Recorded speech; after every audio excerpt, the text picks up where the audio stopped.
Welcome back to Black and White Builds, everybody. My name is Montana, and I actually have my wife here supporting the channel with our Black and White Builds 423 t-shirt. Only problem is I still have my old truck on there, so we need to make new shirts. And sorry for the echo from the garage. The mic is on its way, so you can stop hearing the echo. Last video was on the truck. Today we will be doing the Jeep.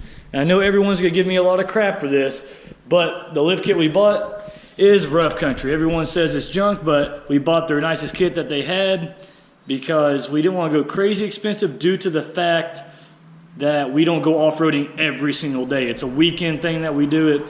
And for the 6-inch lift kits that we were looking for, they were getting stupid crazy expensive. And we will buy a nicer lift later on when this thing officially becomes a weekend driver, not a daily driver for my wife. And she's already got big enough problems only being 5'3", adding a 6-inch lift to this Jeep, and eventually you'll be rolling 40s, re-geared and everything.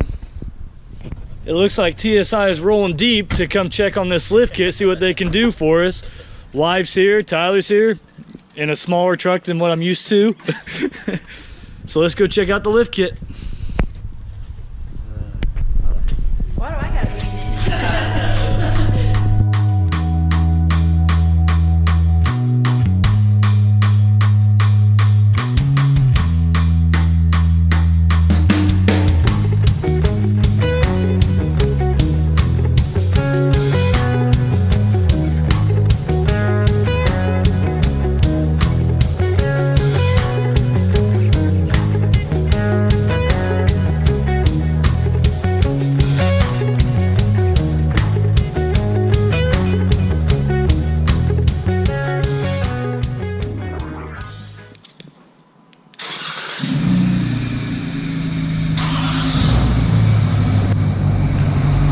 The day is finally here. We're going to go drop off the Jeep finally to install a few more upgrades. So we better get over to Tyler. My wife is running a little bit late for class, so gotta drop off the Jeep, then take her to school like she's a little kid again in the truck, and then vice versa. She'll have to take me to work a little bit later after she gets off of school, because we are still waiting on that third vehicle to show up and be ready to where we don't have this problem anymore. I would like to say, everyone, my wife is a true Jeep person. I tried to hand her the truck keys and she said no, I want to drive my Jeep. That kind of hurts my feelings. I think I have a pretty nice truck, even though it is like a lowrider now and everyone hates on the new setup. That is true. The truck went lower, you're going higher, and I'll still be bigger. Oh, too soon? I'm sorry.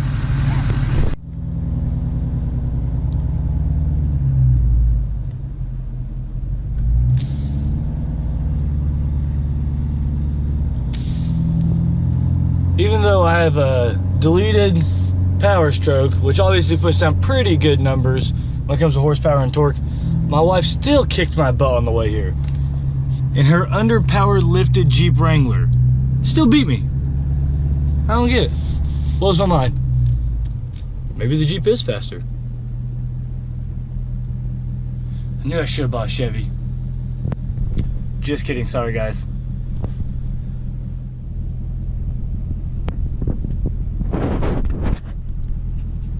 Well, guys, there he goes.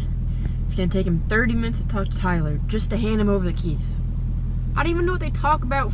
They always talk to each other for like an hour when they're supposed to just be dropping off keys or picking up something. He talks to him more than he talks to me. 20 minutes later. Once again, here's why we need our third vehicle. It looks like my wife is back in elementary school where parents have to pick you up because she doesn't have a car. Well, a Jeep. Yep, thumb out. Come on in. I don't know you, but feel free to jump in. Well, thanks. You're cute. Thanks. So here's a quick joke on my wife. The other day, I was going four-wheeling, and she left a Jeep on E, so I had to put gas in it.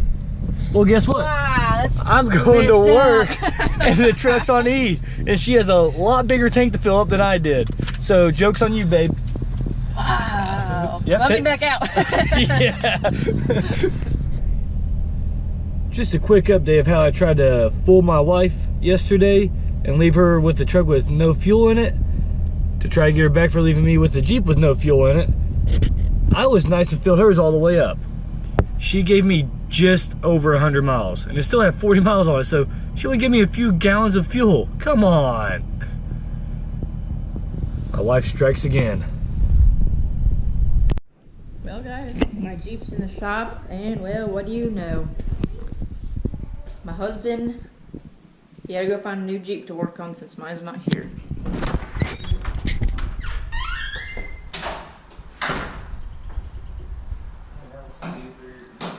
Uber easy. Get rid of a Jeep to work on another one.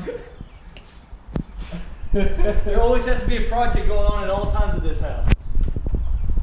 Finally, it is time to pick up the Jeep, and my wife can stop wanting to kill me because she's very bitter when she doesn't have her Jeep for a few days.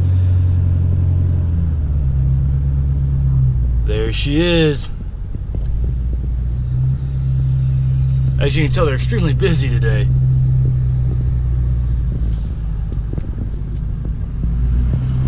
There it is. We finally put a real lift kit on it. Finally, guys. They still have to do an alignment on it real quick, but other than that, she is ready to pick up and take home. And as soon as I get her home, I'll go ahead and give you a better detail of it after I clean it up a little bit, because the lift kit actually looks nice enough to make everything else look dirty and crappy, so I need to shine the whole thing up. So we will jump over to the house after I clean up and give you a better view of it.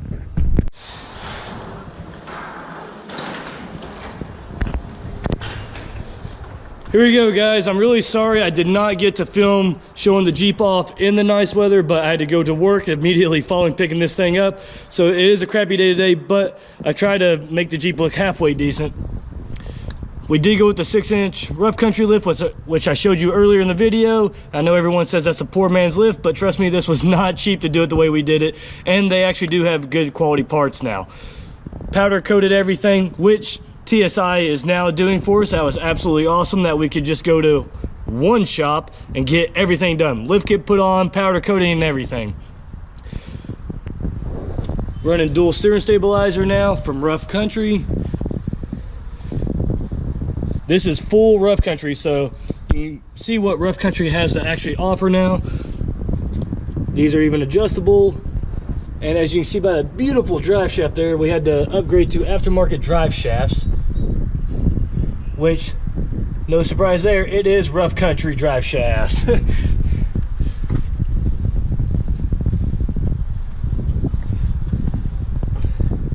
There is the new setup. There is the new Rough Country rear drive shaft. There is no way to use the stock ones anymore. The lift was far too big for the stock setup.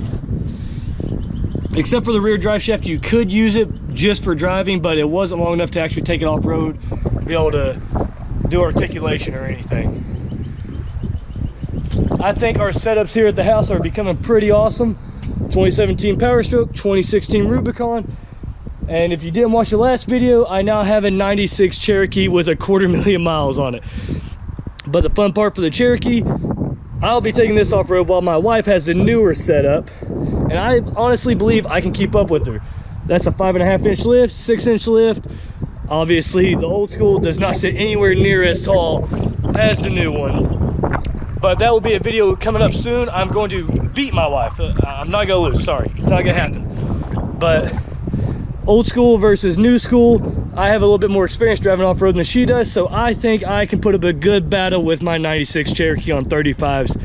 And it does have a limited slip rear end with a locker front axle, so it could be a really good competition coming up between my wife and me.